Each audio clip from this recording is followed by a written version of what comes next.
When I was little, one day we had guests in the home, and my grandfather, may Allah give him Jannah, he was there with us.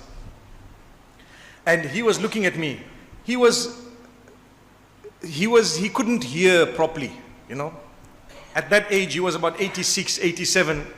And he came into the lounge when the meal was already done, and now there was dessert and ice cream. So it was my favorite ice cream. And I was there serving the guests. So I asked the guests, would you like some? They said no. Would you like some? No. Would you like some? No. You know what we say in my culture? More for me, mashallah. May Allah subhanahu wa ta'ala grant us ease. Anyway, I was a little boy, so I took my bowl and I decided to take ice cream.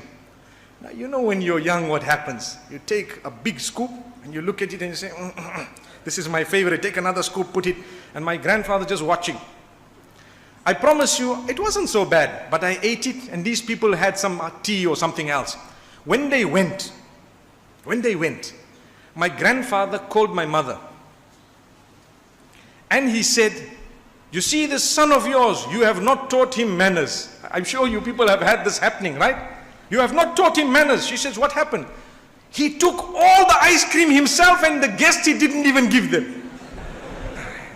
So my mother's looking at me, whose story should she believe, mine or his? And she decided, you know what? The grandfather has already tackled it because he told me, you are so greedy. You have eaten ice cream. You're the big ice cream eater. You have what? And he kept on going. Now, you know, at his age, he forgets the next day that he told you, but he remembers what you did, so he starts all over again. And wallahi, I promise you, he did it for a whole year. Every time he sees me, I was the bad boy, ice cream boy. So much so that up to this day, I feel ashamed when I'm eating ice cream. SubhanAllah. I just look at it, I take a little bit, I say, Jazakallah khair, thank you so much, you know.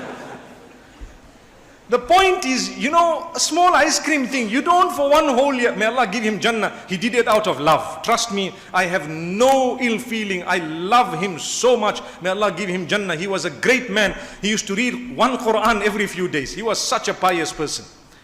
But because of his forgetfulness, whatever the reason was, the point I want to raise is you cannot go on and on and on for something that your child did that was already gone and over. You don't keep reminding them, you know, you did this, you did that, you are a bad child. No, we are living in an era where you have to tell the child what good the child did. You embrace your child, you kiss your child. I want to ask those who are older than 60 years old here to answer the question within yourself, maybe even beyond 50, you answer the question inside. How many of you have kissed your sons and daughters? Question. I don't want the answer aloud, but I just want you to think about it. If you have, good news, you fulfill the sunnah.